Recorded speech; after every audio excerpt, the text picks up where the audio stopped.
So this light is a bit high. A bit high. I can't actually make it less. I was just slaying down a little bit, being comfortable. Okay, but you're now not I just on pop camera. my shoulders out and Okay, I'll bring this up.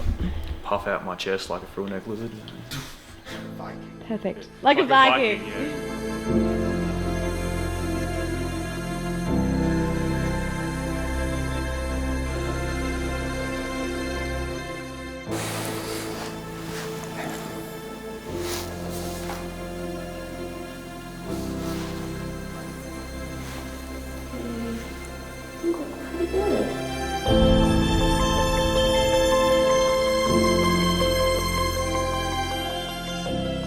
When I was 6 years old, I went to get a tooth pulled, one of my baby teeth, and they didn't notice I had an abscess. So they had to cut into the gum, and halfway through the surgery, that's when halfway through the extraction, they noticed that I had an abscess.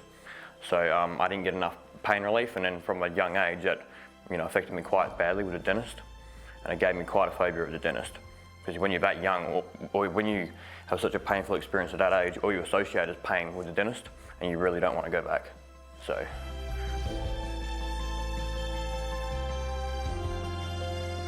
From a young age, I was used to eating a lot of lollies and drinking pretty much just soda.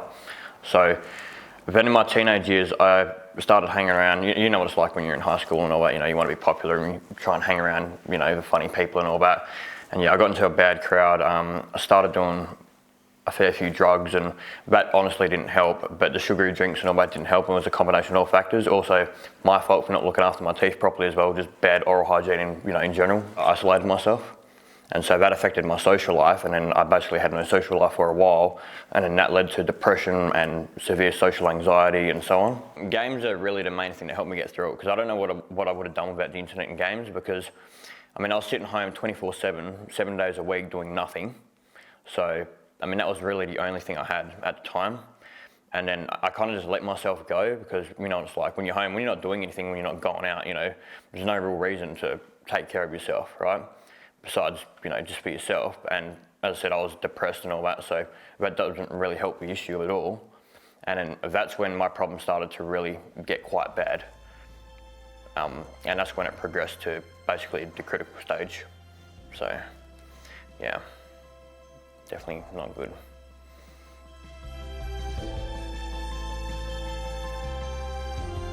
I always felt fatigued. Always felt tired just because of the infection, my body constantly trying to fight off infection. So that's definitely not good. My nutrition had obviously fallen apart. Just my basic health because nutrition, because I wasn't eating enough, because it became a chore to eat, just because, when your teeth are not in a good state, it's painful to eat. You have to reduce the kinds of foods you can eat, because, you can't have like really hard, crunchy foods, because just, not happening, right? Too much pain. So that reduces your nutrition, which your body's then fatigued because you don't have the right nutrition. At the same time, it's fighting off infection constantly. So then, you're even more fatigued. You get sick a lot easier. When you get sick, your immune system's already compromised. It can affect your health in a lot of really negative ways. It definitely wasn't a good time in my life.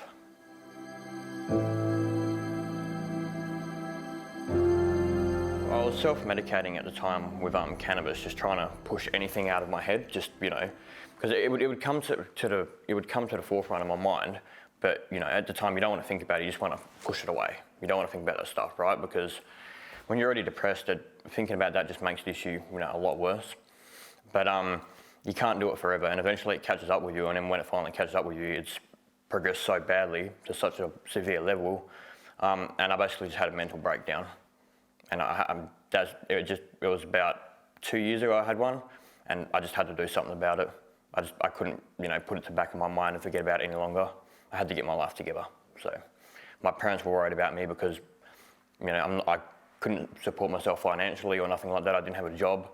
I couldn't go out and talk to people, so I couldn't get a job. If I left the house, I'd have severe panic attacks. So it was quite bad. I'm pretty sure it's what they call agoraphobia, is what I developed, at the same time. So yeah, quite bad mental issues arising from, my condition.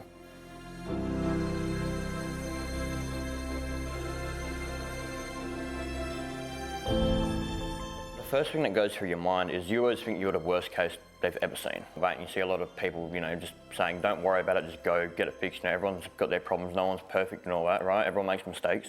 It's what you do about it at the time, that makes you who you are. I started researching and I was just basically looking into everyone's backgrounds to see who was the most qualified. Because in my head I thought I was the most severe. I was worried about something going wrong.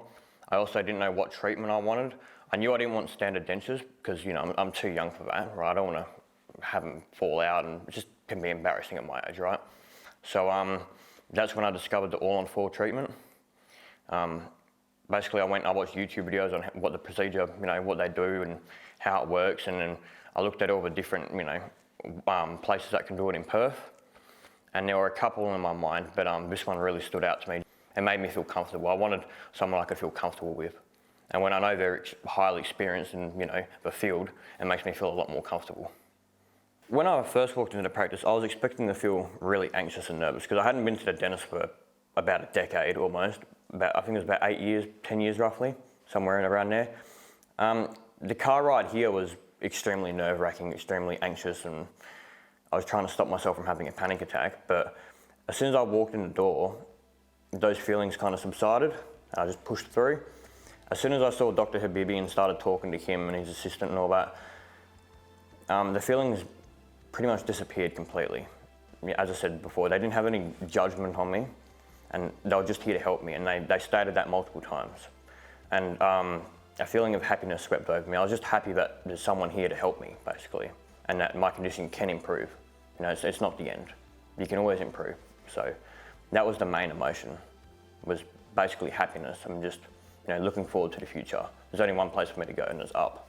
So I'm sure there's other people out there that are in my situation, and it's never too late to get help. So just go out and get help, get your teeth fixed, because it's a very important part of your life.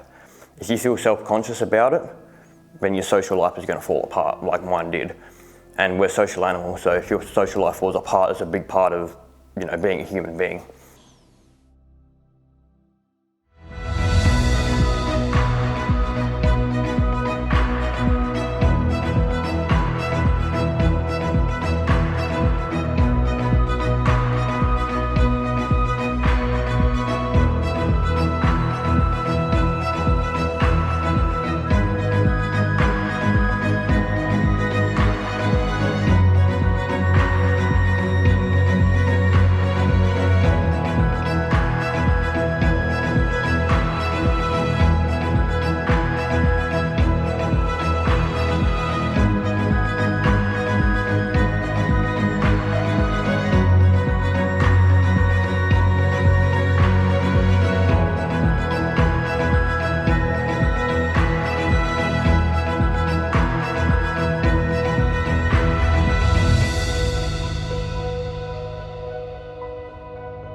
I'd like to thank them for basically helping me get my life back. So